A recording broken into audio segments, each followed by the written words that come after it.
Yes, people, welcome back to the channel. Princeton Talks. Comment, like, subscribe, share, notifications, everything.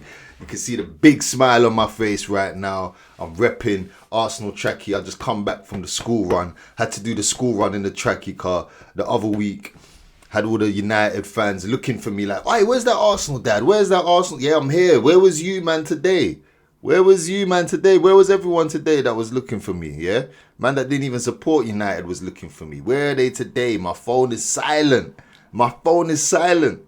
The other week, missed calls from man. Yo, where are they today, man? No missed calls. Listen, Arsenal versus Chelsea in the semi-final of the Carabao Cup. Arsenal go through 4-2 on aggregate, winning the second leg 1-0 at home. And boy, we got to talk about it, man. We got to talk about it. I was on big up the man them on Motional Sports. Big up Shells, Hands. Come on, every time. I was on Motional Sports stream just before the game. And the lineups came out. And they was asking us, what do you think of the lineups? And I was more intrigued by Chelsea's lineup. Arsenal's lineup, pretty much, you know what was going to happen. Normal back four, Gabriel, Saliba, Timber. Left back, take your pick, Nkapie, Calafiori, Skelly, but it was Nkapie. Obviously, it's a cup game, so Kepa's in goal.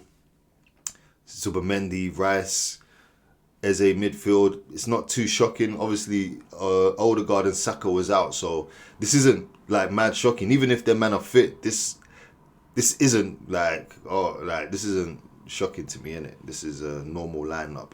Front three of Gyökeres, Madueke, and Martinelli. Not a big fan. I don't like that front three because I just feel like there's no ball retention in there. And also Eze, as much as he is a maverick, I don't really see him as a playmaker that he's just gonna release them guys. So I was intrigued to see how we're gonna impose ourselves in that game. But then looking at Chelsea's lineup, whether it was 5 at the back, 3 at the back, it was 5 defenders at the end of the day. 5 defenders, 3 midfielders, but all of them are predominantly like central midfielders, none really specializing in attacking. Do you know what I mean? And then up front they had Pedro and the lap. Now, I've got to give a pause. I've got to give it to Pedro.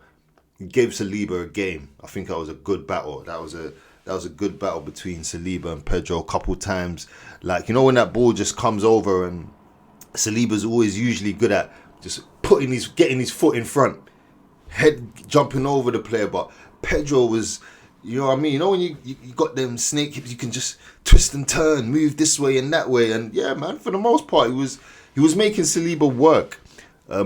People always, whenever Arsenal defenders come against a tricky opponent, people are always shocked. Like, oh my gosh, they can make this guy run. Like, Saliba has to run and he has to use his... Yeah, sometimes you have to use your attributes. But for the most part, João Pedro, I can't remember him really doing anything. Like, I can't remember him troubling Kepa at all. I don't really remember him getting any good, clear chances like that. But it was great centre forward play in that first half. I thought João Pedro, yeah, if he had more people to play with, maybe something could have come off it. But like I said, you just had João Pedro and the lap up front, and the lap was more. He was drifting out wide, way too wide, in my opinion. He wasn't even like a focal point for them, so that left Pedro to be the man to deal with the centre backs. But Pedro, as we've seen recently, he's more of a 10, a link-up man. So, yeah, I was a bit confused in Chelsea's thought process. But then, obviously, as the game goes on, you tend to realise, okay, this is the plan. And for the most part, I won't lie, I don't think it's a bad plan. I didn't think it was a bad plan. Stay in the game as long as possible. Make the game as short as possible. Yeah? We're not going to go gun-ho against Arsenal for 90 minutes. So let's stay in the game.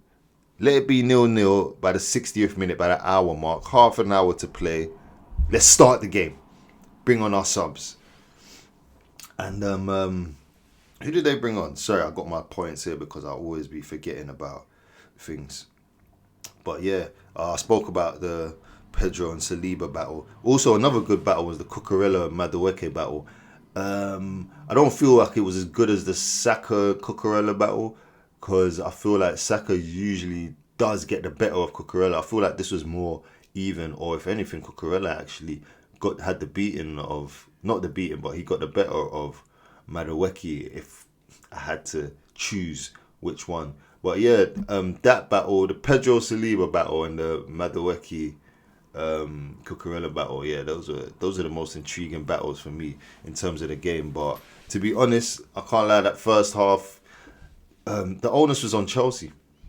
It was on them to bring the game to us, and a lot of the times they're passing it round their back line, and I'm just thinking, which player of theirs is going to take the risk? Which player is going to take the risk? And any time someone tried to take that risk, put that ball over the top or try to punch it through the lines, nullified. It just came to nothing. And for me personally, of course, at 0-0, you're always going to be a little bit nervy, but I didn't feel like, oh my gosh, Chelsea, like, they're peppering us or they're going to score, or like, this is the team that's come here with goal down and they really want to make it to the final. I didn't get that feeling. I don't know if maybe you think I'm gassing. Let me know in the comments how you felt, but I didn't feel like that. I felt like we was managing the game just as well.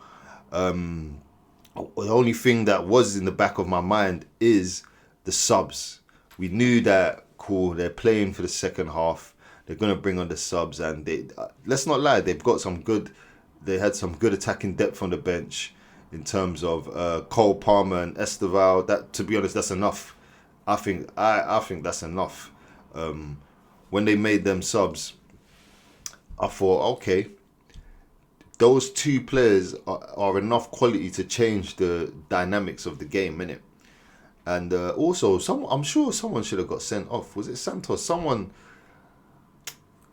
was on a booking. They did something mad, and then they quickly just subbed him off. But anyway, that's neither here or there. But yeah, the subs, I thought the subs had enough quality to change the dynamic of the game, give us trouble. I'm mainly talking about Cole Palmer and Esteval.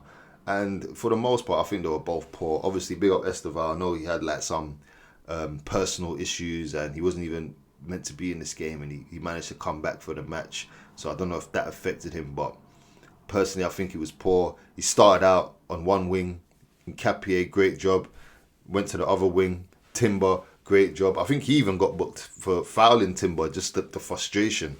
And big up the fullbacks. I think our fullbacks I don't feel like they've been great in the recent weeks, but I feel like Timber and Nkapie, I felt like, especially Nkapie, this is one of his better games. He had a nice little shot as well. I don't know how he found himself in that right-hand half space, but nonetheless, worked the keeper. Very happy with the fullbacks. But yeah, back on Esteval and Palmer. Palmer, I don't know what's going on.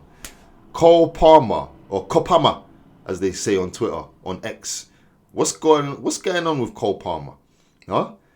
Because the things we were hearing before, and I don't want to say one season wonder, because I've been hearing that going round, and I think that's mental. I think that's nuts. You can't say Cole Palmer's a one season wonder. Like, he's done it on big stage Euros. He's done it. He's done it before. Yeah, even in them. I know you lot will downplay those cups, Conference League and World Cup, but he showed up. He showed up in those finals. I just don't know what it is like. Whenever it's against, bro, I don't see Cole Palmer against Arsenal. I can't tell you one memorable performance. Maybe there was one game 2-2. He was okay, but other than that, bro, Cole Palmer, he's either ghost in the game or he's in the game and he's ghost. Like yesterday, bro, I had to keep reminding myself, oh yeah, Cole Palmer's on the pitch. Be careful, lads. But like, for what? Yeah, man. I think it's one of them things where the game was like a bit of a chess match. It was a tactical chess match from each manager, and it was just about who's gonna make the first move kind of thing. And when Chelsea made their subs, and it still wasn't really amounting to anything. It was like, yeah, well, boy, that was your game plan. That's your hand. That's it. That was your hand there, and nothing's coming of it. So it's one of them ones where I was just talking with my cousin before, and he was saying it's like, if it did pay off, say Cole Palmer managed to get a goal or Chelsea scored somehow, manager's a genius. Liam Rosenoir, I can't even say his name. Rosenoir, whatever. He's a genius. He's a genius. If it doesn't pay off, it's like, rah, you was 3-2 down. Why didn't you go for it in the beginning? It's fine lines, man. Fine margins. Because you could say the same for Arteta. If they did score and managed to take us to pens and win, it will be like, rah, you didn't take this serious. Or no, I can't even say that, man, because he played pretty much the first team squad apart from the keeper. But it would be like on a like your approach to the game, all of that. But because we managed to defend and scored in the last minute, it's like, yeah, masterclass. So when you get to these levels of sports, it's definitely fine margins. But yeah, what I was gonna touch on is even just going back to the Chelsea formation and shape. So obviously without the ball they had a back five. With the ball it was like a back three. And I know we won in it, but I do have a little complaint. I'm still disappointed in how we transition, especially when you've got those three guys, Gyökeres, Madueke and Martinelli. To me, it's screaming transition ball. They've got wing backs high up the pitch. We didn't we really need to learn how to capitalize on that. And like I said, I feel like Eze, he is more of someone that drives with the ball, links up play, edge of the area shots. But like, I don't know if you like over the top, yes, but like, do you know what I mean? Quick turn and just release them. I need to see more of that, man. But yeah, for the most part, no complaints other than that, man. Kai Havertz comes on in the last minute. Not in the last minute, but in the last minute, he bags the winner. Chelsea are pressing. And Capier heads it out. I think it's Trossard lays it to Rice.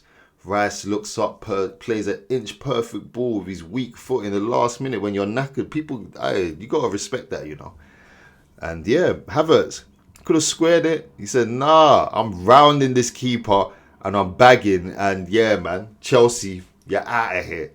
Chelsea are out of here, and I know that pains these Chelsea fans. I've seen the Matisse Utes video. I know it pains them. Hey, Jotham, where you at?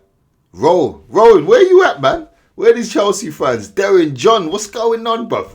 What's going on over there, man? What was in your cooking up, man? Talk to me, bro. Hands, bro. I seen your match reaction, bro. You look sad. Yo, Hands is just like, yeah, man. Man's got a head like. Early in the day, the haircut, my man was all buzzing, fam. Match reaction, the vibes is low, fam. Damn, man. Hey, but listen, man. Arsenal, we move on to Wembley. We find out later today who we play. Is it Newcastle? Is it City? I think we all pretty much think it's going to be City, but who knows, man. But anyway, listen. Thank you for tuning into the channel. This is Princeton Talks. Comment, like, subscribe. Arsenal, bring this Carabao Cup home.